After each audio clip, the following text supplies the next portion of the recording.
دکھ جس سے انسان متاثر ہوتا ہے اس کی ایک قسم وہ ہے کہ جو ہمارے ارادہ اور اختیار سے باہر اللہ کی مشیت سے، اللہ کے اذن سے، اللہ کی مرضی سے آتا ہے۔ اس کے لیے ہمارا کام صرف برداشت ہے۔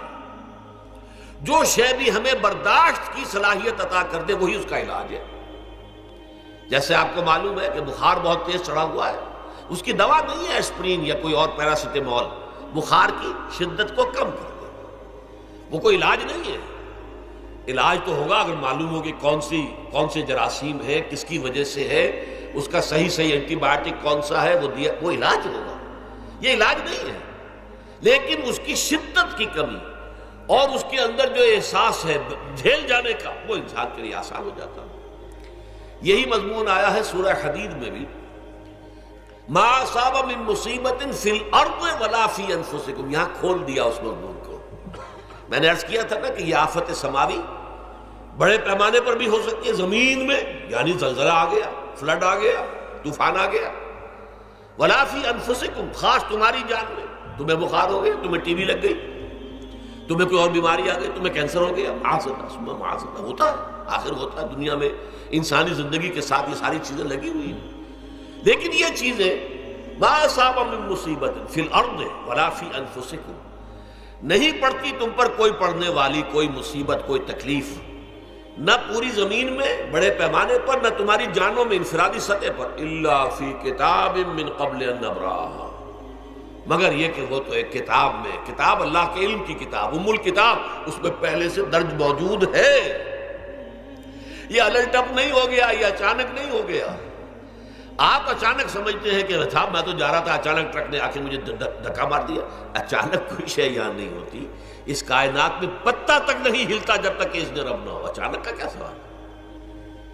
تو در حقیقت جو ہوتا ہے وہ اللہ تعالیٰ کے علم میں پہلے سے ہے، علم میں کامل، ما کان و ما یکون، جو کچھ ہوا ہے، جو کچھ ہوگا، مستقبل، ماضی، کل کا کل، آنے واحد میں اللہ کے علم میں موجود ہے۔ لہذا یہاں اچانک کچھ نہیں ہوتا، جو بھی آیا ہے اللہ کے علم سے آیا، اور یہ پہلے سے اللہ کے علم کے اندر موجود تھا، لکھا ہوا تھا، الا فی کتاب من قبل ان نبراہا ان ذلک علی اللہ یسیر۔ یہ تمہیں تو مشکل نظر آئے گا لیکن اللہ پر بڑا آسان ہے، اللہ کا علم کامل، ما کانا ما یکون کو حاوی ہے، لکہ لا تاسوا علی ما فاتکم، تاکہ تم افسوس نہ کیا کرو ان چیزوں پر جو تم سے چھوٹ جائیں، جاتی رہیں، چھن جائیں۔ کوئی موقع تھا ہاتھ سے نکل گیا، کوئی دولت تھی اس پر ڈاکہ پڑ گیا، کوئی اور مصیبت ہے وہ آ گئی، کوئی عزیز فوت ہو گیا، اکلوتا بیٹا تھا فوت ہو گیا، وغیرہ وغیرہ۔ ما فاتکم، فات سے ہی فوتیدگی ہے نا، جو شے بھی نکل جائے، چلی جائے، ہاتھ سے جاتی رہے، چاہے وہ کوئی آپ کا عزیز تھا جو فوت ہو گیا تو آپ کے ہاتھ سے نکل گیا، یا کوئی مال تھا جو آپ کے قبضے سے نکل گیا، ڈاکہ پڑ گیا، چوری ہو گئی، نقصان ہو گیا کاروبار میں بہت بڑا، اس پر افسوس نہ کیا کرو۔ اگر افسوس کرو گے تو اس کا مطلب کیا ہوگا کہ تمہیں اللہ پر اعتماد نہیں ہے، یا تم سمجھتے ہو کہ اللہ کے سوا بھی کوئی ہے کہ یہ کام کر سکتا ہے۔ کائنات میں تو ایک ہی کی مرضی چلتی ہے، وہ ہے اللہ۔ لہذا اگرچہ وہ کسی کے ذریعے سے تکلیف آپ کو پہنچی ہے، کسی نے آپ کو پتھر مارا ہے، وہ پتھر ہو سکتا ہے آپ کو نہ لگتا،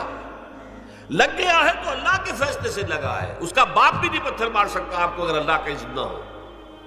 لہذا آپ پتھر مارنے والے کو بھی مجرم سمجھیے، ٹھیک ہے، اس سے بھی قصاص لینے کا آپ کو حق ہے، لیکن یہ جان لیجئے کہ جو آیا ہے پتھر وہ اذن رب سے آیا ہے۔ اب ظاہر بات ہے کہ اگر یہ کیفیت ہوگی تو غصہ اتنا نہیں ہوگا اس شخص پر کہ جس نے یہ کام کیا ہے، بلکہ ہو سکتا ہے آدمی مسکرا کے رہ جائے، جیسے کہ وہ میں واقعہ سناتا رہا ہوں اپنے دروس میں کہ ایک درویش منش آدمی جا رہا تھا، جو رب کرے سو ہو، جو رب کرے سو ہو، جو رب کرے سو ہو۔ کسی شخص نے پتھر اٹھا کر دے مارا، اس کے سر پہ لگ گیا کہ اس نے پیچھے پلٹ کر دیکھا کس نے مارا ہے۔ اس نے کہا مجھے کیا دیکھتے ہو، جو رب کرے سو ہو، یہ تو رب کے مارنے سے۔ اس نے کہا مجھے تو یہ پتھر رب کے مارے ہی لگا ہے،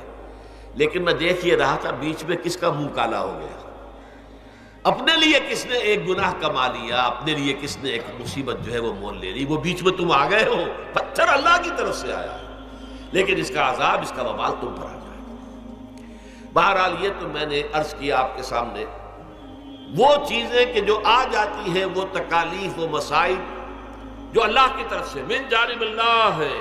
اس میں آپ کسی کو مورد الزام نہیں ٹھہرا سکتے، وہ آپ پر آ گیا۔